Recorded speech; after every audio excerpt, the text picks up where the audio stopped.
What is up, nerds? Welcome back to episode 14 of the Pickleball Pursuit podcast. I'm your host, Lewis, here with my co-host, Justin. Justin, what's going on, man? How you been? I've been good, man. I feel like I'm living life in your shoes this week. I've been doing some paddle testing.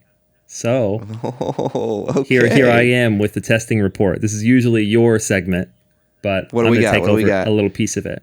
So this week, I have been playing with and testing the new Groovin Cruise series. These are Gen 1.5 paddles from Groovin. And if you guys have listened to the podcast, you'll remember that I used to actually main the Groovin Movin 13S for a while. So I kind of have a soft spot for Groovin. Kevin was nice enough to send these out to me to test. And I just want to let you guys know what I think of them. So as I said, these are Gen 1.5, so non-thermoformed, but they have the foam edge. This shape right here, the 16S, is a wide body.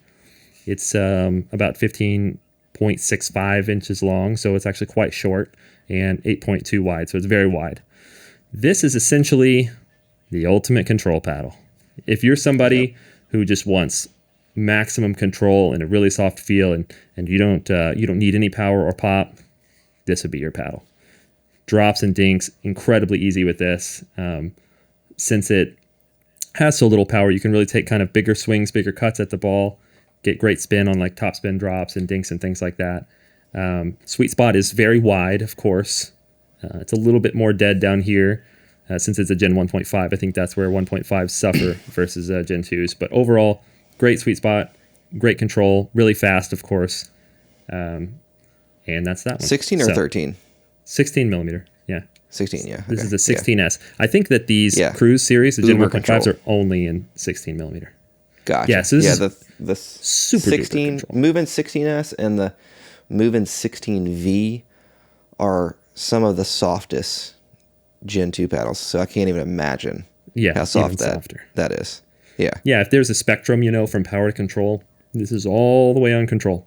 So, I mean, I'm sure there's a market out there looking for that. Just for sure. Just the ultimate control paddle. And maybe me if right you now. are a intermediate to beginner, what'd you say? I said maybe me right now. Maybe you need this. Yeah. But yeah, this would be a great paddle to hand to somebody who's not a total beginner, but someone who's now learned the game and trying to improve like strategy shots. So third shot drops and to kind of get into the groove of the game. This would make it so easy. You're not going to wow anybody with putaways or counters, but great control. Yeah. The other one I have, same series, so same construction. This is the Cruise 16H, and this is an elongated shape with a very long handle. I think this is a 5.75 or 5.8 inch handle. And kind of squared the top off compared to the Movin. Yeah, definitely. This shape is awesome. This is one of my favorite elongated shapes, and I think you said the same thing. The 16, the Movin 16H was probably my favorite elongated paddle. Yeah, it's great. The whippiness and balance you get from this. Yeah, awesome. So this one, the Cruise, again, Gen 1.5 edge foam. So it's still a soft paddle, but since it's elongated, I think it has a 120 plus swing weight, so you get a little more power naturally. And with the long handle and the higher balance point, you get like a good amount of whip. So this actually has, I would say, pushing towards medium power. Still great control, very soft feel, a little bit of a narrower sweet spot, of course. So this is probably for a more advanced player. But I really like this shape. I really like the bounce of this. I had a friend who played with this a lot and basically tried to keep it. So he's probably going to be asking for it every time, we're playing together. He really enjoyed the whip on it, and he is someone who hits hard already, so he didn't even need the power. So solid paddles, definitely control-oriented, and check them out. Lewis has a code. What's your code for Groovin? I think it's Pursuit 10 or Pursuit 15. I can't remember if they do 10 or 15. Shotgun effect. Just try all the pursuits, Yeah, just try Pursuit 10, Pursuit 15. See what you can get, Yeah. Before we move on. Kevin won. Yeah. Go ahead. I was just going to say, look, honorable mention. You've already reviewed this. This is not a new paddle, but this is my first time playing. This is the Laser 16S. So this one's thermoformed with the carbon fiber and Kevlar weave. I love this paddle. I used to main the 13S, the Movin 13S. This feels like an upgraded version of that paddle in pretty much every way. Bigger sweet spot, more control, a little bit more pop and power, really fast swing weight and larger balance. Face. Yeah, a little bit longer. It's actually like almost a full 16 inches long, so it's more of a standard shape than a wide body. And this paddle's awesome. So I think actually Dustin at PB Med just put this as one of these as his top Kevlar paddles, and he said it's one of his top paddles, period. So great paddle. Just before I moved on from Grooven, wanted to mention this one. I like the Laser 16S a lot. The 16X, which is just like the traditional elongated one, which was a great paddle. It just wasn't anything that was like insanely impressive to me. But I think that's the one that Dustin loved more. So well, there's something to be said about that. Just goes to show you. Yeah. When the paddle just like does everything well, that's meaningful. Oh, yeah. There's no real downfalls. And that's sort of how I feel about that 16S, except for that it does excel in hands. It's a standard shape paddle, so it's really fast, and it has pretty good pop. So it's really nice. Yeah, it's a solid paddle. So, okay, all right. Solid paddle. Now I stole your thunder. I did your review thing. How's it feel? No.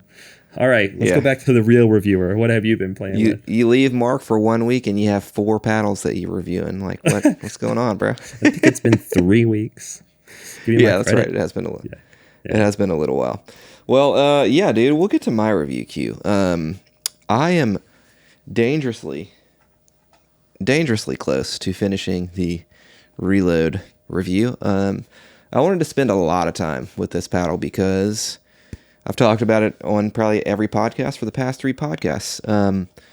But I genuinely think this is the most important release in pickleball that we've had in probably a year and a half or more. I would say it's up there with Gen 2 thermoforming. That's bold because the Gen 3 is important in a different way because it caused a lot of that's right. motivation for change. In a bad way. Yeah, we'll get to that. So I'm very close with that.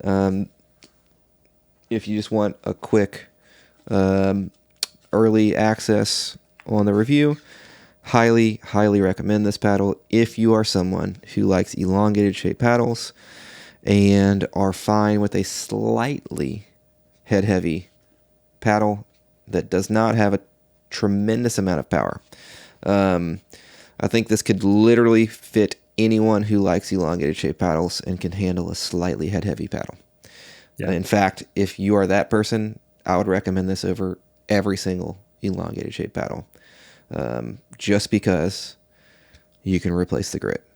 Yeah, I'd agree with you. If you're okay with genuinely, 120, slightly over 120 swing weight and elongated shape, there's nothing to gripe about with the way it plays, playability at all.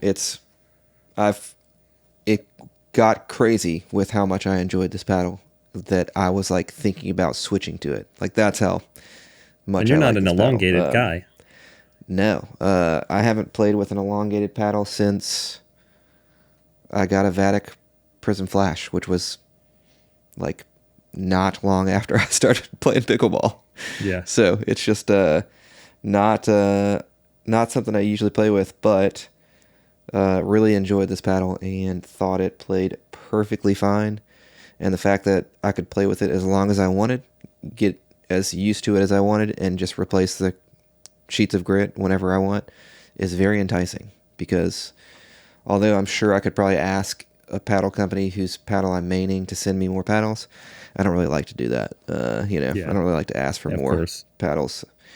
So that's just kind of something that was part of the thought process behind potentially using that more. So got obviously that. I think after that I will be moving to, can finally actually talk about this paddle,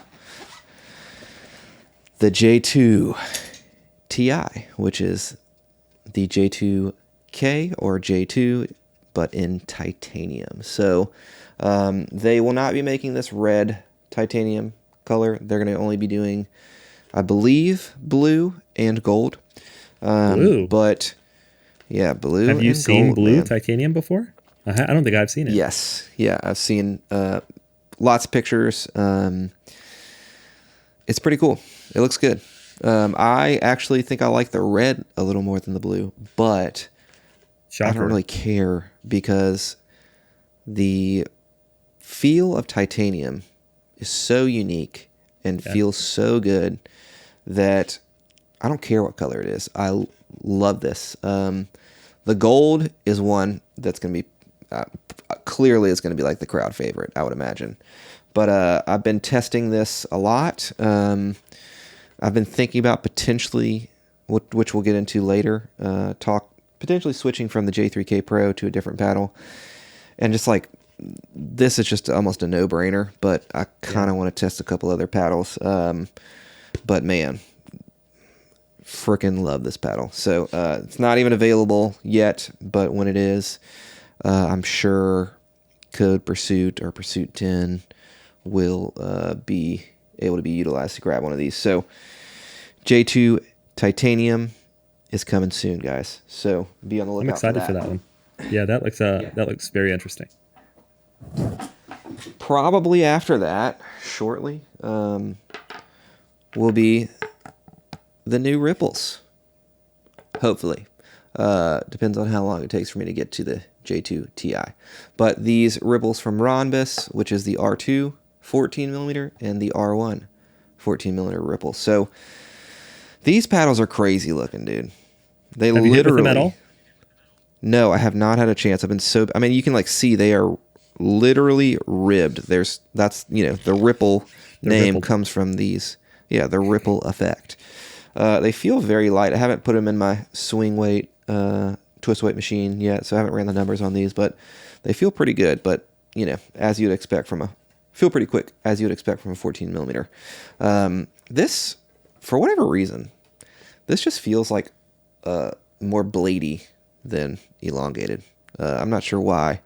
It just looks a little longer than traditional elongated shape paddles, but it's it's the almost exact same thing. So I wish they would. I mean, this is such a nitpick, but I wish that Rhombus would make their R1 shape just a true hybrid, because they already have an elongated with their R3. Yeah, they have the standard with the R2. Just make it a hybrid. I mean, but I would completely agree.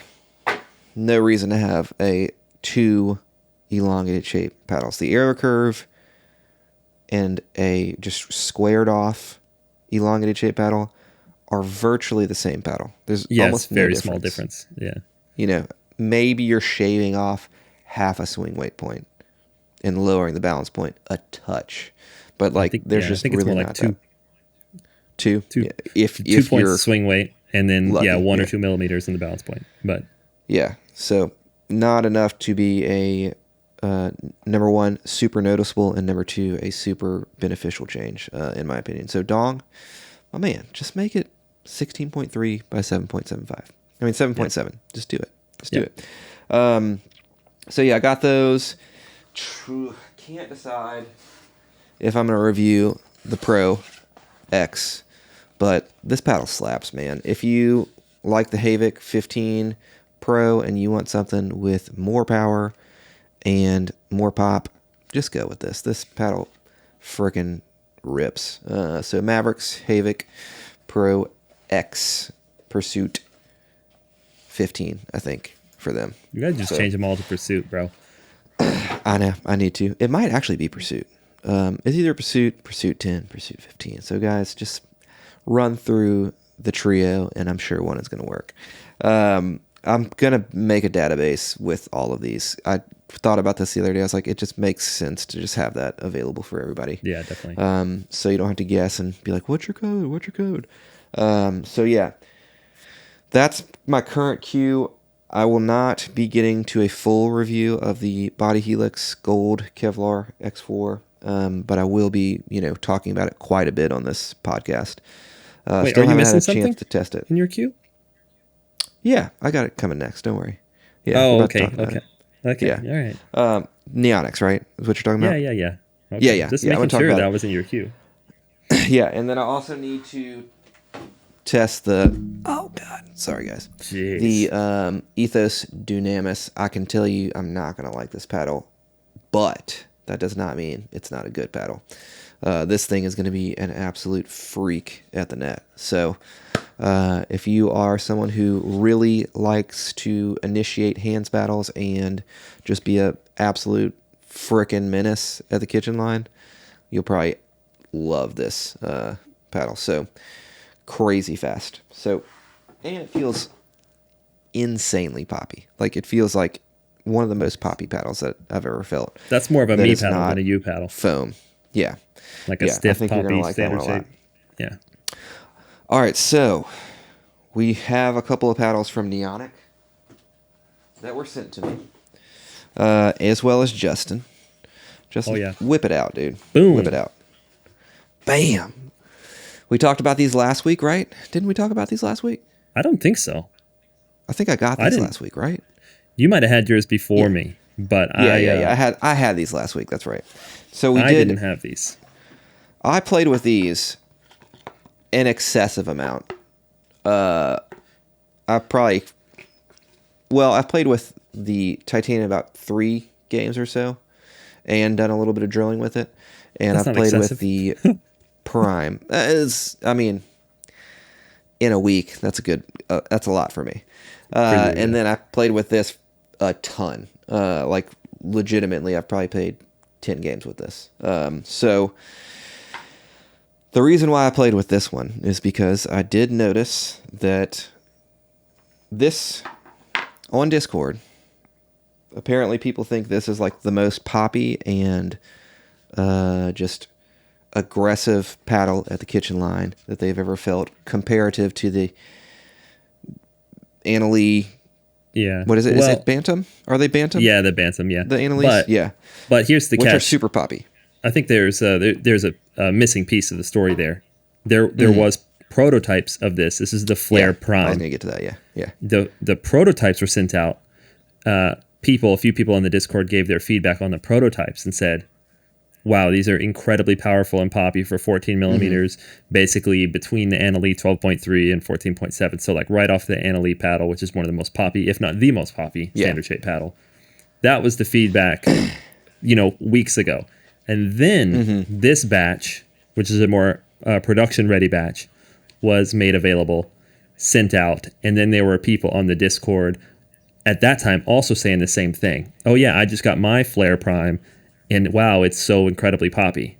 And then, Lewis, you got yours about the same time as those people, and what did you think?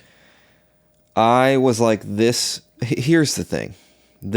I was like, okay, great. I'm excited for a new, like, super aggressive kitchen paddle, or a net paddle. And I get it out, and I start bouncing the ball on this. And I'm like, okay. It doesn't feel like super fiberglassy like most other paddles that have fiberglass implemented in them. It's not stiff at all. It literally felt, I kid you not, it felt the exact same stiffness, maybe a touch more stiff than the Vallejo Mach 2 Forza 16 millimeter paddle, which is, in my opinion, one of the softest Gen 2 paddles on the market. And this has fiberglass in it, so it should have some increased vibration and feel stiffer. Right. But in addition to that, it's 14 millimeters. So felt insanely soft. I was like, okay, this doesn't seem like it's going to be a super, maybe it's just a bouncy paddle. Maybe that's what it is. It's just like a super soft bouncy paddle. So I went and played with it. Like the engages that are really poppy, but feel kind of bouncy and soft. Exactly. And I was like, maybe that's what they're talking about. So I went and played with it. No, it was not insanely poppy. It was suitable, and it was totally fine. And in fact, I really like this paddle a lot, which is like the funny thing. And then I messaged Vin, who's the owner, and I was like, hey man, this paddle is like one of the softest paddles I've felt. You literally said, I don't know if I got a lemon. 14. Yeah, I said, I don't know if I got a lemon, but this is like the softest paddle that I've tested. It's by far the softest 14 millimeter paddle. And I was like, now don't get me wrong, it's also probably the best 14 millimeter paddle that I've tested, which was crazy. That's probably why I like it so much, because it was softer feeling. And he was like, okay, let me test this out. And then he kind of talked to you. I'll let you kind of fill in the rest of the story. But well, yeah, mine was 2 or 3 days behind you. So you were trying to tell me this stuff, right? And of course, all that I had seen is what people are saying on the Discord and what the people who tested the prototype said. And then you're like, dude, I don't know. And I didn't have one to compare. You were like, I don't know. This feels soft to me. It doesn't feel crazy, poppy at all or powerful. And I couldn't say. I thought either same thing you thought. I thought either you got a lemon or you're just wrong. But obviously we've agreed on most paddles, so I didn't really think you were wrong. Just kidding. But then you had talked to Vin a little bit. I got mine a couple days later, and immediately, like I went to play that same day, and I was like, oh yeah, this is, first off, an amazing paddle, great paddle. I like 14 millimeter paddles. I like standard paddles, so this is like right up my alley. However, I thought the pop was appropriate for a 14 millimeter paddle. Now, I thought the power was actually a little bit better than you'd expect from a 14 millimeter standard paddle. We'll say that. Yeah. But it was nothing crazy. It was not shocking. It was actually a great paddle, great to play with. But nothing like the crazy stuff we had been hearing. Definitely not Annalie Waters paddle tech levels. Very middle of the road for pop. Yeah, like I said, what you'd expect from a 14 millimeter standard, which is pretty good. But it was also, like you said, not crazy stiff feeling. It actually has quite a nice feel on ball contact. Yeah. Sweet spot feels I kid really you good. Not. Like I'm not a 14 millimeter paddle lover, but this is like my favorite 14 millimeter paddle that I've tested. Like, yeah, it's probably by a pretty clear margin. Like can't even think of anything that's close. Yeah, my previous was the old Mark Pure 14, which I played with extensively. That was my main for a while. And it's easy to say I like this one better. So I guess this is my favorite 14 millimeter as well. So then, basically Lewis says that, and then he's talking to Vin at Neonic, and I think Vin maybe is getting some of the same feedback from others, and he did his due diligence and did some blind testing with people, the prototype versus this release version here, and he said 10 out of 10 people on the blind test said that the prototype was far more poppy and powerful. So what that meant to them was the flare prime that they meant to produce wasn't correct, and when they wasn't correct to what they were wanting and expecting. So then they talked to their manufacturer, and sure enough, there was maybe an error, I'm not exactly sure, but something that made this release paddle not exactly like what they wanted. So they have now put out a public statement and reacted in pretty much the best way you can expect a company to react. They pretty much made it public immediately, said, hey, here's an error. Those of you who have these, they're fully approved as is. If you love it, great, you can play with it. However, we're going to make the version that we meant to make, which is going to come out in a little while, and it's going to be called the Flare Prime X. And that's going to be the one that they initially meant to make. That's going to be the crazy poppy one. And they said for everyone who has bought one of these, they will automatically be sent a replacement of the new correct version. So it's kind of like a buy one, get one free, which is just over the top customer service. So good on Neonic. I did not know that. That's amazing. Oh yeah, you dude. Just got two paddles. That's badass. So essentially the people who bought this one get two paddles, like an amazing 14 millimeter, best 14 millimeter we've tried. You're welcome, a popular, guys. No, I'm kidding. And a popular and more powerful one also. So what a deal. So huge props to Neonic. That's such an amazing response, and just like I said, over the top, above and beyond customer service. And of course that cost them. So that's amazing of them to kind of. I felt like a huge dick being like, hey man, this is not what everybody's saying it is. And your feedback may have kind of started the train on all this, but better to be, I think it did, realistic. You know what? Because we sort of talked about this, and I won't go too deep into it, but had you not had that, honest and critical feedback, they may not have gotten that feedback until much later, because the other people who had bought these and tried these, maybe it's because they were expecting an extremely poppy paddle, didn't have that feedback. They came back and said, this thing's crazy. It's so poppy. It's so powerful, which it really isn't. It's great. We're not saying that's a bad thing. It's a great paddle, but it's not insanely poppy. So if Lewis wasn't the one to give the honest, critical feedback, I'm not sure, when or how they would have gotten it. And it may have been further down the line before they caught it, which would have complicated it more for them. But anyway, again, props to Neonic on that. So that's the Flare Prime. Yeah. Well, and there is one other flare. Well done, Vin. They said, I asked specifically if we can talk about this. You're not allowed to release your review yet, just so you know, until launch. This is launching September 10th.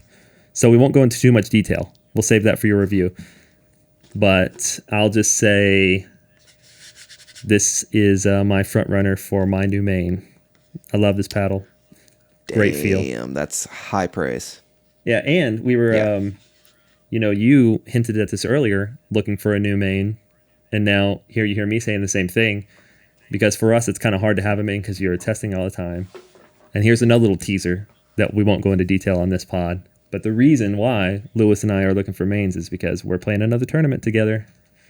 So, oh, baby. Not only are we playing in a tournament, I potentially, still got to iron out the kinks, could potentially be the primary sponsor of this MILP tournament. So Okay. I didn't want to leak anything. Happens. Yeah. I didn't want to leak anything.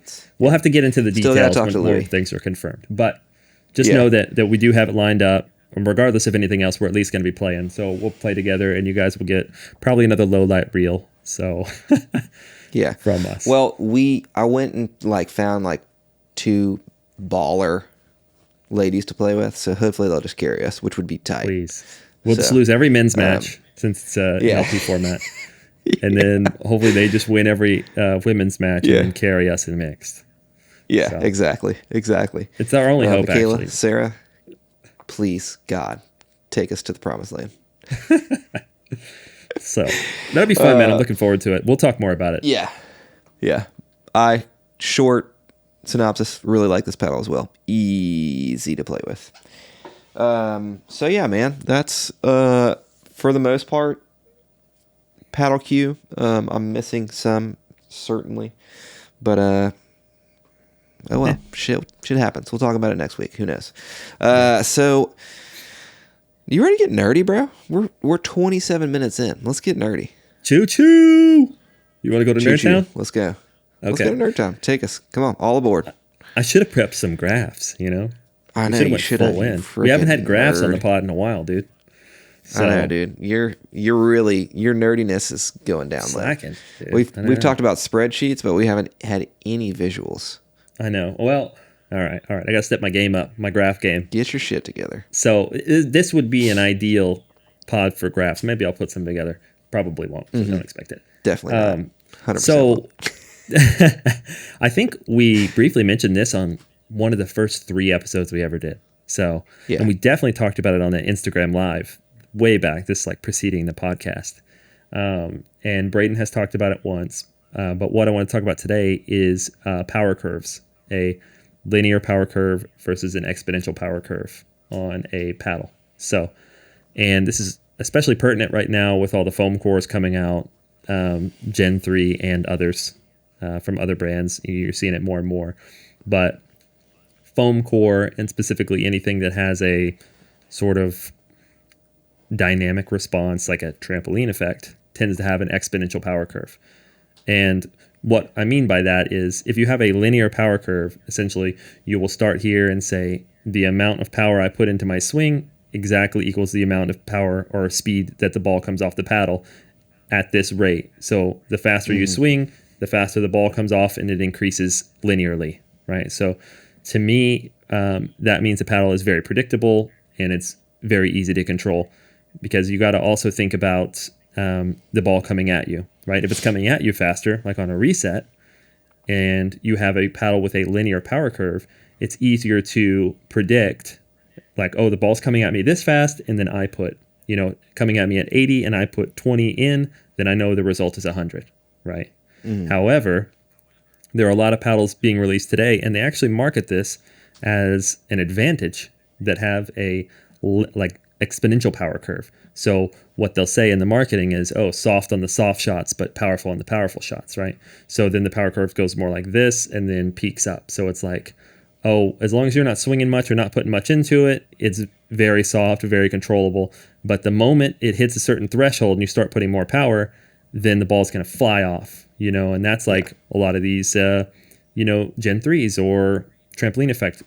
It might feel great on dinks, especially when the ball's not coming at you fast. But the second you have to reset it, it's boing, it's like flying off. Or in a good way, the second you're, swinging hard to drive or serve or put one away, it's insane power, right? So I think that when you're in a situation where you have full control over the speed of the ball, so you're in an offensive situation, it's great to have that because you have a ton of power at your hands, and then you get full control over how much power you're putting into the ball, so you can kind of better predict how much power it's going to give out.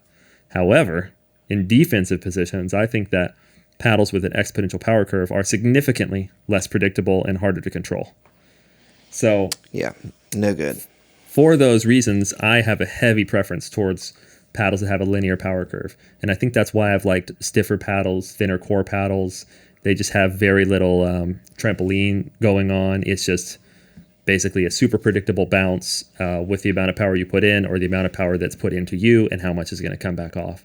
I think that when you have that linear power curve, it's super easy to predict, like I said, exactly how quick the ball's going to come off, which matters a lot. And this is something I have said before, but most of us above a certain level aren't missing left or right very much. So we're not spraying balls. We have pretty good control as far as aim. However, we're usually missing long or high or into the net. So how much power you put into a ball, or how much power you take out of a ball, even on defense, is the difference between a great shot and a bad shot. So that's why I think that linear power curves are better, especially for improving players. Now, if you're a 5.0 plus player and you have great touch and a good feel for the game, maybe that's where those exponential power curve paddles come in and they work great for you. But not for a scrub like me. What are your thoughts? So I would agree on that on all accounts. We'll talk real quickly. I want to talk about some paddles that are kind of this exponential power curve. That would be paddles like the Gearbox. Yeah. The Gearbox, the Yola Gen 3s, now the mods. They have a couple paddles also out there that have Gen 3 style of construction. A Packle Silence paddle, which is virtually a Gearbox clone. And then if you could technically say that fiberglass paddles have a slightly exponential power curve because maybe a little bit. As you do more powerful shots, it's really like on the top end of powerful, you do get an extra amount of power that is put into the ball. So it's not nearly as massive and drastic as the Gearbox or the Yola Gen 3s, but there is something to be said that fiberglass paddles do have a less predictable and less linear, return of power. So I will say anybody who's not like a super high level pickleball player probably would be best not to have a paddle that has an exponential power curve like a Gearbox or a Yola Gen 3 or mod paddle. I can tell you for sure, if I am at the net and somebody hits a high drop and I see somebody's back at the baseline or midcourt with a Gearbox looking to reset, I'm going to hit it at them every time at my level. True. Because there's no way that they are going to get back a reset every single time. With that paddle, no chance. They don't have the skills. I don't even have the skills to do that with a Gen 1 paddle. Like they're just not going to get it. Yeah. So there is absolutely. This is definitely one of those things that has a waterfall effect. And what I mean by that is you get to a certain threshold and then boom, everything past that is just straight down. There's nothing you can do to control it. There's nothing you can do to stop it. You're gone. You're going down the waterfall. So another example that I like to use to explain like these Gen 3 feel or Gen 3 linear power returns or curves is exponential. Exponential power curves or exponential power return in your shots is like you jumping off a diving board. If you jump off a diving board with very little force, you're not going to go up too high. But if you go on that same diving board and you jump super high, you land on the bottom, you bend your knees, and you push off with as much power as possible, you're exponentially higher than you were on that tiny, small jump. So it's kind of like that, kind of like a trampoline. Either one of those, either one of those, I can't think of the word, but analogy. That's a solid analogy. Analogies, yeah. Because the same could be said if you're jumping off like the edge of a pool, like a concrete ledge. Yeah, absolutely. That's the linear power curve. You can just step off. Yep. You can barely jump. You can jump as high as you can possibly jump, which isn't as high as the person jumping off the diving board. However, it feels like you, as the only influencing factor, have full control over how hard or how high you're jumping. So absolutely. But you could see yourself in a situation if you're not super comfortable or you're not a great diver on a diving board where you accidentally jump too high or get too unwieldy, Right. So, for sure. For sure. It's a great analogy. Yeah. And then paddles that are linear. I mean, obviously Gen 1, Gen 1.5, Gen 2 paddles would all be considered more linear power curve paddles. Although I'm sure if you tested and measured it, there may be some slight variances in those, obviously, but you can expect to receive the power output that you put into the paddle based on the speed of the ball coming to you and how much power you put into that stroke. So it's kind of like a hard topic to wrap your head around, and people think that just because Gen 3s are super powerful that doesn't mean that they're going to be, hard to control. Well, they actually are like much more challenging to control because they do have technology implemented in them that is completely changed by how much power and force is being put onto the core itself. So I don't think they're good paddles to use unless you are like the highest level professional. Yeah. I think it can be kind of a trap too, because like I was saying earlier, whenever you're the one in control, that it does feel easy, right? So say you put one of those exponential power curve paddles in my hand and we just warm up and I'm just, I'm dinking. I'm like, hit me some drops. I hit some drops and then, I hit some drives, I hit some serves. I'm like, this thing is amazing. It like felt so good on the dinks. It felt, so good on the drops. However, put yourself in a game where your partner hits a drop a little too high, and then now you're having to defend from the midcourt. It's a different ball game, Yeah. So they usually the hardest shot to hit is a reset. Yeah, a midcourt reset. Yeah, exactly. But yeah, usually your first impression can feel kind of like a trap with these paddles because you're like, man, this feels great. It gives me everything I want when I want it.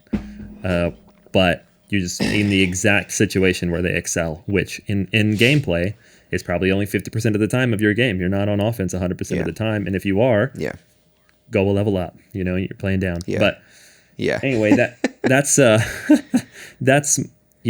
my preference also. And it's not to say that linear power curve paddles can't be powerful, because they can, like the Paddletech TKO CX, and those are extremely powerful. However, they're very linear.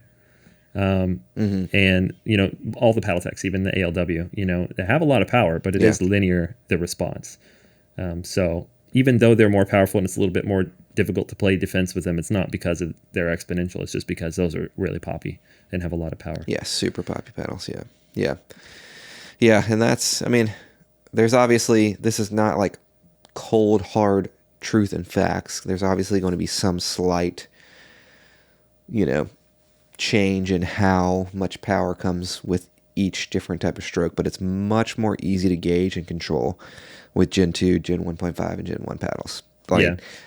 Clear as day. It's not even an argument. So in my time engineering, go ahead.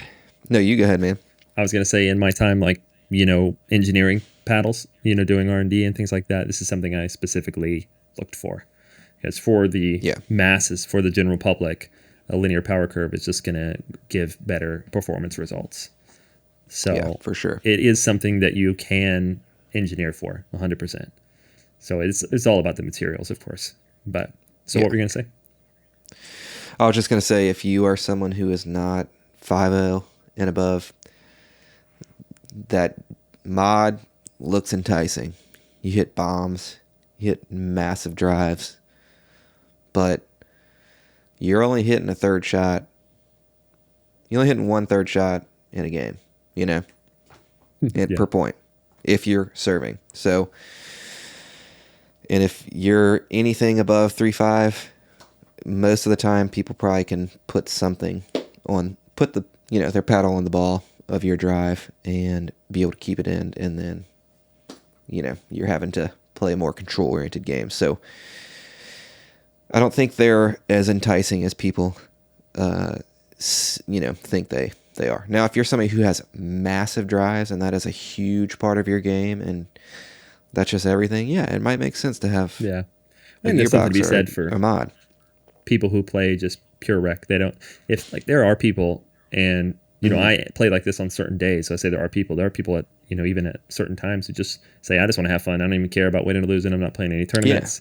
I just want to hit flashy shots rips, and have a good time. Freaking get it. Yeah. Yeah. Those paddles can hit flashy shots.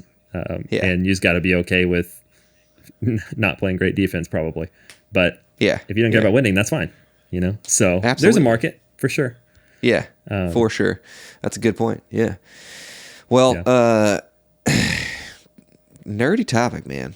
We need some graphs. Look at this graph. Yeah, look at this graph. Oh my God. Every time I do it makes me laugh. Speaking of Gen 3s and the mods, there was quite a big topic this week that we're not going to get deep into, but we should touch on. So there were some leaked emails and letters from Selkirk to UPA, the, going to be new governing body for PPA and MLP. And Selkirk dropped the best diss track of this century. That's actually true. Dude, these emails were... Kendrick Lamar and Drake would be very proud of that. Yeah. It was impressive. So, they went deep. Yeah, and I don't want to go too long on it, of course. If you guys want to look at these or read these, yeah, you can find them. And then also the other podcasts already this week have covered them in length, and there are some other videos. So you guys can go check that out. But it was kind of spicy. Pickleball Studio, Pickleball Effect podcast, and then Pickleball Tech Dude made a video about it. Those are the three things we're referencing, just in case you guys have not. Oh yeah. Somehow. But it was spicy. So. Oh yeah, it was legit. I became a Selkirk fan.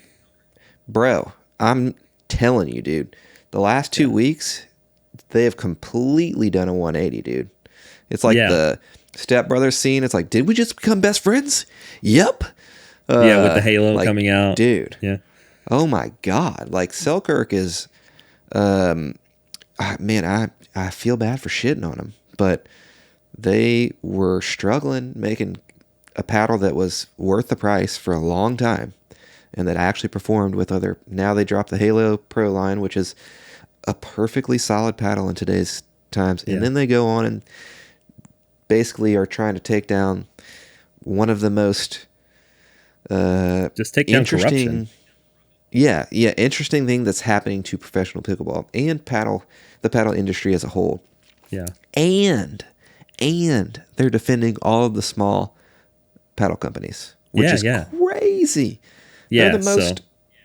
Are they the richest paddle company? I don't know about richest because these other companies like Yola have table tennis and other things that might probably contribute to their bottom line. However, I would say Selkirk is, if not number one, very close to like the biggest player in pickleball. Been around forever, very well known. I mean, sponsors everything. But I just became a huge Selkirk fan this week, especially after reading those. It was just like, man, they just said all the right stuff, and they didn't hold any punches either. Hilarious. Yeah, and the stuff that they like put out some ultimatums basically and said, if you want us to be involved, you need to fix these things, and the things that they called out are legitimate. So I loved it. Oh yeah. And they made me Google the word cartel. Because in the letter, they were calling UPA and Yola and some of this a cartel. And I was like, well, that's a bit dramatic. And then I Googled it and I was like, oh, it's actually 100% accurate to the definition. So great word usage. And again, pretty spicy. So go check it out if you haven't. Go listen to some of the other people talk about it. Go ahead. I don't know. I just heard about this, but so Jason Aspis is involved with the kitchen. And they receive money from manufacturers. What is that? There's a huge conflict of interest between all these three parties. I don't know that do you have any idea of that? Yeah, I don't know that he's still affiliated with the kitchen. He was one of the co-founders of the kitchen. He is now the president of the UPA. And yeah, a lot of the major brands and non-major brands have contracts, promotional contracts with the kitchen. You know, they have media, they have discount codes, you know, it's like they have all kinds of stuff. So, but I'm not sure if he still makes any money from the kitchen or if he's still affiliated. He was one of the co-founders. But yeah, if he is still receiving any money from the kitchen, who receives money from the brands, but is also on the board, you know, the president of the company is supposed to regulate these same brands, that's clearly a conflict of interest, and extremely unprofessional and very messy. I don't know the full details, but that's his affiliation there. So, but yeah, Jason got called out. Cool guy Gary got called out. So Gary got shat on. He didn't get called out, bro. Well, oh my God. He was like, you ever seen the Conor McGregor thing? Who the fuck is that guy? That's basically what just happened to old Gary. I don't even know who Gary is, bro, but geez, man. President of the PPA, Pickle Pro Lab, or PPL, sorry, Pickle Pro Labs, the testing entity for UPA. But yeah, cool guy Gary caught. Justin, it's not. He didn't even catch some strays because they were meant for him. But yeah. They were directly at him. Are you supposed to tear a machine before you start using it for another product, like in between different? You know that because we even do it for swinger machines. Oh yeah, yeah. Yeah, maybe you should calibrate your testing machinery. Yeah, calibrate things. Tear them before you start testing. Okay. I said we weren't going to talk about for long. Let's go on. Yeah. All right, so this is adjacent to this. Real quickly, after seeing this letter, does this make you feel almost vindicated in your initial thoughts of how the first announcement of UPAA, like you were like, this isn't good. This is going to be super messy and very, things are going to be very, look like they're going to be done under the table and not right. Do you feel vindicated after seeing all this? I mean, yeah, 100%. I mean, this is a situation where I don't feel happy. You were right. You were 100% right. Yeah, of course. Yeah. Yeah. And I mean, it wasn't that much. You called it a mile away. I wasn't the only person saying that. So I'm not saying I'm some sort of Nostradamus or something, but, yeah, the fact that the first paddles... You're the smartest man on this podcast. Well, low bar. The fact that the first paddles that were, interim approved by UPA are essentially the re-releases of the Gen 3s, which were, delisted. Well, they're USAP. In a tight spot, okay? They're in a tight spot. Oh, my God. So it doesn't bode well, bro. And then, anyway... Yeah. Unfortunately, so dude, Selkirk actually is one of the few, if not the only, company that actually has the real pull to make a difference in this type of situation. Truly, they do matter to the PPA, the MLP, the UPA. So the fact that they're the ones calling for change. Pickleball. Isn't that their slogan? Yeah, I'm pretty sure. Yeah. That's perfect timing, actually. So again, just props to Selkirk, more power to them. And they even called out in the letter, like, look, ass, dude. Well done. Yeah, getting over on the small brands or keeping the small brands out. They were like, look, this could potentially help us, but it's wrong. Yeah. And we won't do it. And we won't go along with it either. Easily take over everything, with the other large companies. They could just be like, this is great for us. We don't have to worry about 6-0. Well, I guess 6-0 probably is part of this. But, that's medium-sized brands who are taking, Honolulu's or the Neonics or, Neonics. Exactly. Yeah, I mean, people who are making better products in most cases for cheaper prices. So they easily could have just been like, yep, this is great. More money for us, But yeah. That's all we'll talk about it. Props to Selkirk. You guys are changing my opinion on y'all very quickly in these past couple weeks. So, bravo. Yeah. All right, man. You got a new bag, dude. And this bag has had a lot of hype around it. Okay. I've been waiting on mine for months.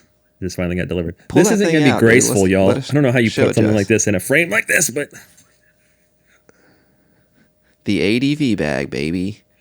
pretty sure it's called the Jetpack, and rightfully so. Like, look, it's not even fitting in the frame. Okay. I'm sorry, Will, but it looks like a turtle shell. I actually really like it. Me and Lewis are not aligned on this. It. I think and hope that maybe once you see it in person, you'll be like, oh, it's pretty legit. Yeah. Also, you know what? I don't like about it. What's is that? The book? You know, like the book opening, like it's a book, like a clamshell. Oh style. yeah. But I don't like that. Do you know probably an incredible bag? Yeah. It's not a bug; it's a feature. But the way that it opens, it actually has hooks on both sides. Mm-hmm. Did you know this? So you can hook it up. You can open it and hang it on the fence, and literally, like, everything is right there, readily available.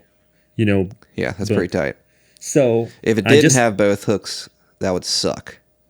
Yeah, because then one side would be like flopping around. Yeah, you have to zip it every time. Yeah. So be a pain in the ass. I loaded it up. I just got it yesterday, and you know me, I have a lot of shit, so I wanted to see. And I had a big bag before. It was a paddle bag, and I loaded this thing up with 8 paddles. Like, I have probably 30 overgrips in there, different packages we received, and all kinds of stuff, dude. Food. By food, I mean Cliff Bars. It's not like I have spaghetti in there or something, but just loose spaghetti, not even a Ziploc. No, there's a cooler, dude. You just throw the spaghetti in there. You don't need to put it in anything. You just put it in the cooler. Why you need your spaghetti cold, bro? No, you can keep it hot. It doesn't know how insulation works. Yeah. But the little cooler is cool because there's a zip on the outside that accesses the cooler and the one on the inside. Anyway, it's actually a super nice bag, and whenever you see it in person, you would be like, oh, okay. Like, all the features are really well thought out. The materials are really nice, and I'm a regular size adult, so it doesn't look giant on me. I feel like it came out more harsh than I meant. Sorry, Will. No shots fired. God. But so I'm 6 foot, and just call him short, bro. True, actually. He's gonna. Now I feel like I'm gonna owe him a game where he'll just pickle me, and we'll put it on the internet and body bag you like 6 times. Yeah. Yeah, he would actually fully crush me. So. Yeah. But anyway, everyone just keeps talking about how it's so huge. It's so huge. It's not that big, y'all. It's like the size of my torso. When I put it on, it just looks like a long backpack. It's pretty big. All right, man. Wow. And some people might say it's huge. Okay. Most people. Okay. Well, maybe. But don't talk it's very about comfortable Will like also. The straps have multiple different adjustments where you can hook them in. You know all this, I'm sure, if you're interested in the bag. But it's got great padding, very ventilated, super nice. A++. All right. I kind of wish I would have got a different color, but whoops. Out of 10, what would you rate it? I've only had 1 day with it, dude. Yeah, give me your rating. I didn't ask you how long you've had it. I said, what's your rating? I just found another secret pocket. And because I found another secret pocket, nice, I will give it a 9.7. 9.7. Damn. Dude, I actually don't have a single gripe about it. But I can't just give it a full 10. Come on. Yeah, you can't give it 10. Nothing's a 10. No, I mean, you're a 10, but a single complaint. Oh. Yeah. Well, ADV bag, man. I'm glad you like it. I figured it was going to be a phenomenal bag. I mean, they've literally been, a year and a half of developing this bag? Yeah. It has to be pretty good. And it is okay. It's more of a tournament bag. So this is not what you'd call like an everyday bag. However, people like you and I actually need a tournament bag. Yeah. Because we have, like I said, I had 8 paddles in it the other day. Not only that, I don't always have 8 paddles, but I probably always have at least 4. And now camera gear. So you need a kind of larger tournament style bag. But your everyday person, you got a lot of shit. They also have a backpack that's smaller. And then, of course, if you want a super duper nice smaller bag, the kitchen bag is awesome and smaller than the ADV. What's your code, bro? Are you an ambassador yet? No, my code is I paid for this myself. Damn, dude. So I'm loser. I'll never have a code or or I'll never be an ambassador. So yeah, that's smart. I'm just a nobody. That's smart. I'm just one of you guys. You have to be impartial. Yeah. Yeah. Well, ADV bag, man. 9.7 out of 10. That is high praise. Justin's kind of a hater. So Yeah, pretty critical. Big time. Oh, I guess I was. Yeah. Let me say that score is not taking value or cost in at all because I paid for it so long ago. I forgot how much it cost. $300? Don't say it. I forgot, and I don't want to know. $300. I don't think it was that much because I got it on Kickstarter, but yeah, it was not cheap. Yeah, you could buy 3 6-0 tour bags with that. They're only $100. They're like $110 or something like that, and they're supposed to be super nice. If I was going to get another huge bag, it'd be the Mavericks bag, that one that you're using. That thing is super nice for a good price, and it's massive. Yeah, it is big. I can fit so much shit in there. It's crazy. Props to Matt, man. Mavericks has got some solid stuff, dude. That's a very underrated brand. Totally agree. Actually, paddles really are great. Their branding is solid. Everything looks good. He puts a lot of thought into all of his stuff. He doesn't just throw shit out in there, onto the market and hope it does well, which is smart, business savvy. All right, man. Well, last topic of the day, man. Why don't you go ahead and introduce this one, man? You want me to introduce it in my way? you titled this. The reason why this week's topics suck is because Justin, helped me out and put them all together. But yeah. Ahead, if you hate this episode, it's all my fault, honestly. Here's how the story went. Lewis was talking about things we should talk about on the pod. We just randomly, talk about stuff, and he said, "Should I be playing with a control paddle?"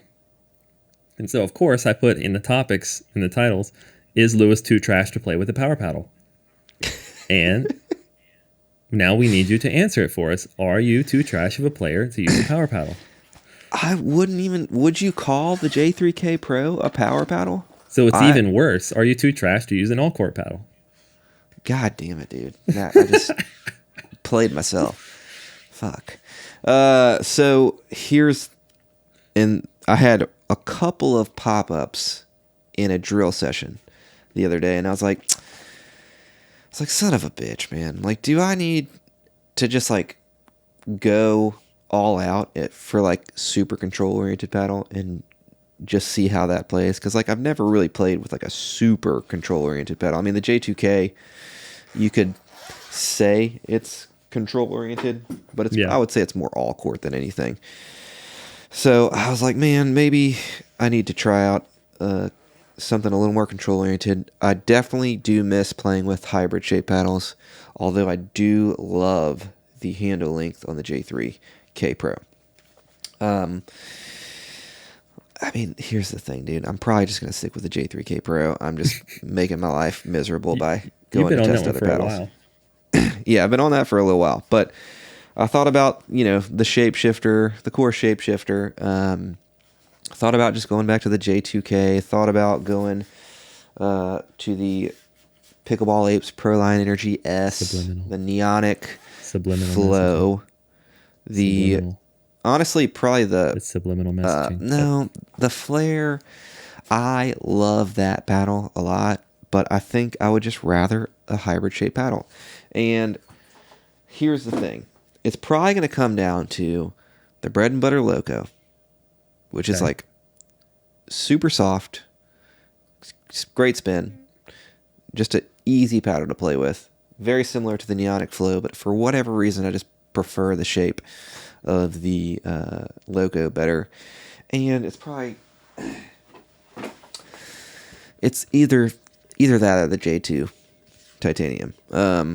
So I'm going to test those, the Loco and the J2 Titanium out, and put them against the J3K Pro. I mean, I could just go regular J3K. My issue is I suck, and every paddle I play with, I'm not going to play with well, or as well as I would like to. So probably should just stick with the J3K Pro and not even try to waste my time. If the J2 Ti plays like a hybrid version of the Shogun or this Neonic Flare, it's probably pretty nice. And I got to find a way to, drive 7 hours and steal one of those from your house or something. Because I mean, get my hands on one of those. You can play with it September 21st, whenever you come down here. Oh yeah, I have to try it out. But see, I'm even worse than you. I think I need a standard shape. But I don't know. Man, I'm torn. Like, why do you think you need the standard shape? Why? Here's the thing. I don't need anything. I need lessons. True. Yeah. I need drilling. Yeah, actually, just close your channel. Stop talking about paddles. This will be our final episode. I'm done. Nice to see you guys. We're out. And then we won't talk about paddles anymore. We don't care about gear. Let's just get lessons. Yeah, that sounds like it. That sucks. Let's not do that. Sounds boring. Sounds boring.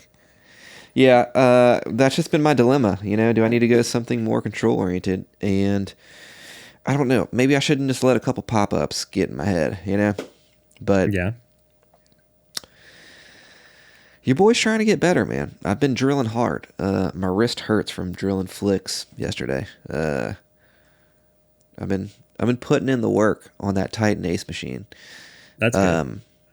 That ball machine, Jesus Christ, is so good. It really is. I'm a little jealous. I was certain it was going to be a regret buy. I was like, yep, I'm going to buy this and I'm going to use it, but I'm going to be kind of annoyed that I have to use this. And it's going to be a little annoying. It's not going to be very, it's not going to be as good as I want it to be. Nope, it is. It's every bit as good as I want it to be. That's awesome. The only complaint I have is I wish the ball hopper would lock in and not just like place down in. It's literally the only thing. Great machine. I suck. I got to drill more. We got to get together, man. This is going to be November 2nd and 3rd. Oh, you're releasing the dates of the tournament now. Yeah, and I'm coming to practice in September. But we'll take you guys on the journey of finding mains over the next few weeks. I have finding my main. I have a few that I'm looking forward to. Essentially, right now, these three, any of these could end up being a main for me. But also, we both have the Olympus coming in this week. What about that shapeshifter ball? Dude, the shapeshifter is solid, but no. What about the J2H ball? No, that one's a no for me. That one is little too springy. So that thing I spray a few balls. Pop. Yeah, and the shapeshifter is just a little bit unstable on off center hits, and I'm just a bad player, so I hit off center a lot.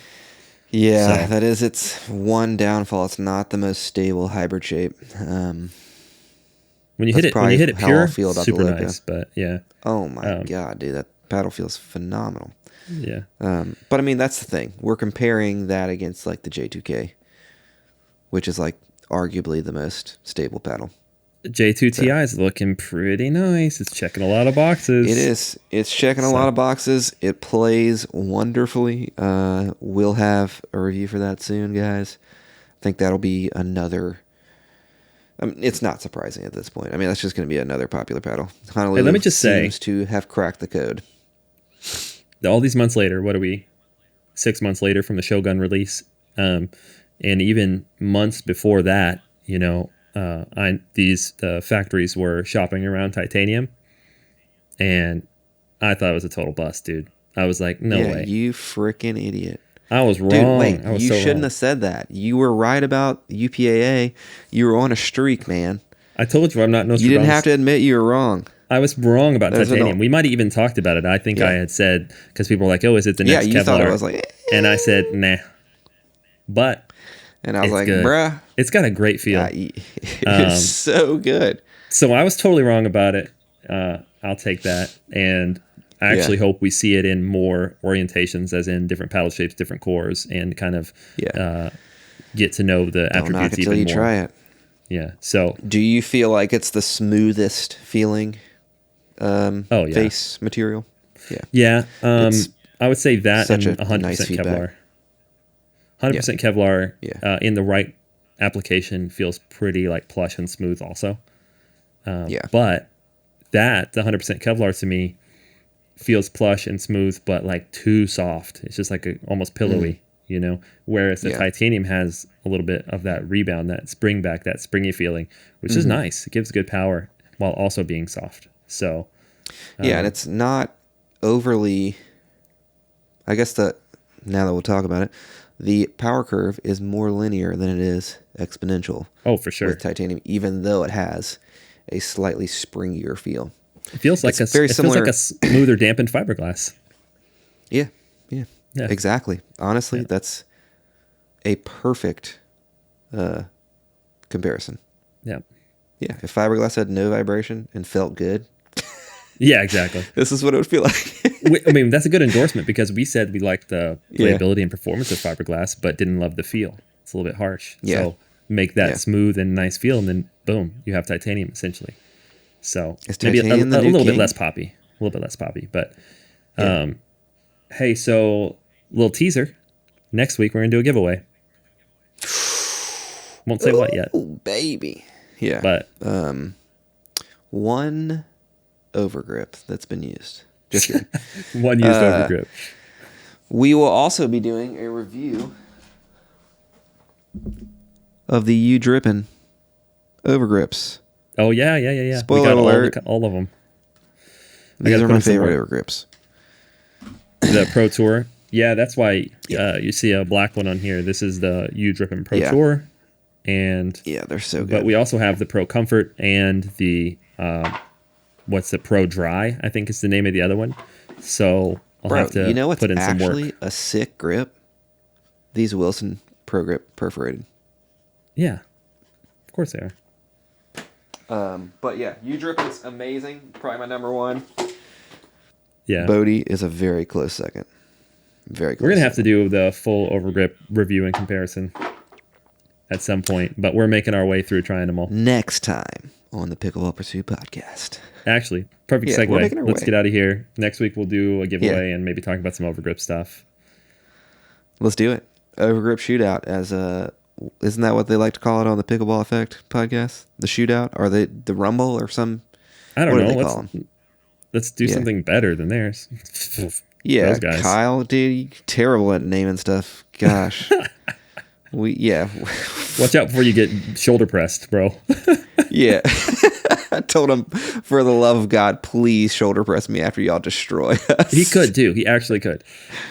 So. I want him to... Have you ever seen Dirty Dancing? No, dude. Oh, my God. You haven't seen Dirty Dancing when he lifts Baby up at the end and spins her around? I've had the time of our life. Basically seen it now. You just spoiled the whole movie for me. Dude, Jesus Christ, man. But Kyle, I'm your baby, okay? And don't take that in a weird way unless you want to, in which case you can. But anyway. All right, let's get the hell out of here. It's getting weird. All right, guys. All right. I'm Lewis, your host with the Pickleball Pursuit podcast. Thank you so much for watching. This is my co-host, Justin. Hope you enjoyed this episode. Leave us a comment down below if you have any questions that you want us to answer in the next episode. And stay tuned for that giveaway next episode. All right, we'll see you. Peace.